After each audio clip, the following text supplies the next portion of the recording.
जिस देश में कभी हम दूसरे देश को चीनी बेचते थे, आज उसी देश में चीनी के दाम बढ़ रहे हैं और चीनी बाहर से मंगाने की बात हो रही है। चीनी, गन्ना, एथेनॉल। आज हम बात करेंगे चीनी के बढ़ते दामों के ऊपर। नमस्कार, आप देख रहे हैं भारत का आईना। सवाल सिर्फ इतना ही नहीं है कि चीनी महंगी क्यों हुई। असली सवाल तो ये है कि गन्ना आखिर जा कहाँ रहा है, चीनी बनाने में या फिर एथेनॉल बनाने में। देखिए, पिछले कुछ सालों में भारत ने एथेनॉल ब्लेंडिंग पर काफी जोर दिया है। इसका फायदा भी है कि पेट्रोल में एथेनॉल मिलाने से कच्चे तेल के आयात पर खर्च होने वाले डॉलर को कम करने का, साथ ही गन्ना किसान के लिए एक अतिरिक्त बाजार बनाने की कोशिश हुई है।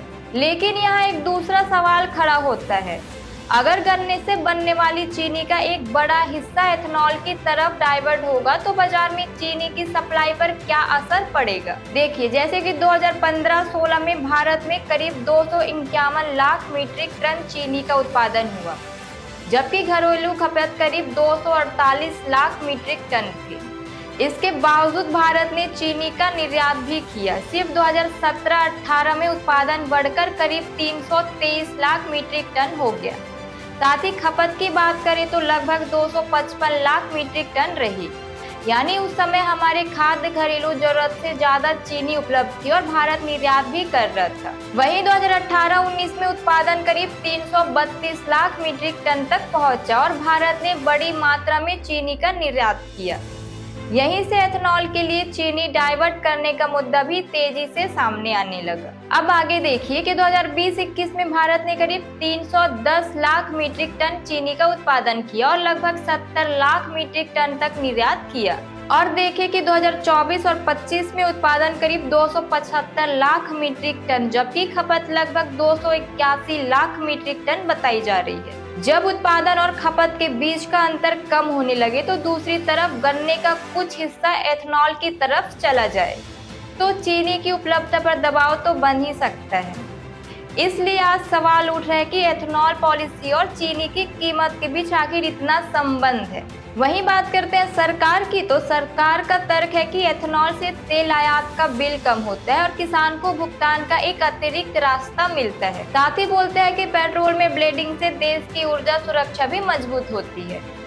लेकिन दूसरी तरफ आम आदमी पूछ रहा है, भाई पेट्रोल में बचाए गए डॉलर के बदले अगर चीनी खरीदने के लिए फिर डॉलर खर्च करना पड़े तो फायदा कितना हुआ। और यही इस पूरी बहस का सबसे बड़ा सवाल है, क्योंकि अगर चीनी की सप्लाई कम हुई तो सिर्फ चाय की मिठास महंगी नहीं होगी, चीनी का इस्तेमाल करने वाली मिठाई, बिस्किट, पेय पदार्थ और दूसरी चीजों की लागत भी असर पड़ सकता है। लेकिन यहाँ पे एक बात साफ समझना जरूरी है कि चीनी की कीमत बढ़ने का पूरा जिम्मेदार सिर्फ एथेनॉल को मान देना सही नहीं होगा। चीनी की कीमत पर गन्ने का उत्पादन, मौसम, बारिश, मिलों की रिकवरी, स्टॉक, सरकारी नीति, निर्यात, आयात और बाजार की मांग, इन सब का असर पड़ता है।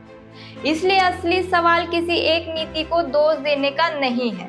सवाल है कि क्या भारत को एथेनॉल और चीनी दोनों के बीच ऐसा संतुलन बनाना चाहिए जिससे किसान को भी फायदा हो और पेट्रोल का आयात बिल भी कम हो, साथ ही आम आदमी की रसोई पर भी बोझ ना पड़े।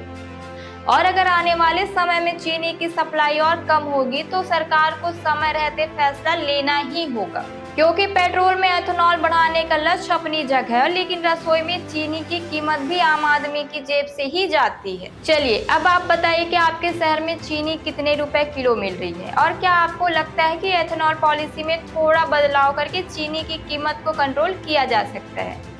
कमेंट में अपना शहर और चीनी का रेट जरूर बताइएगा।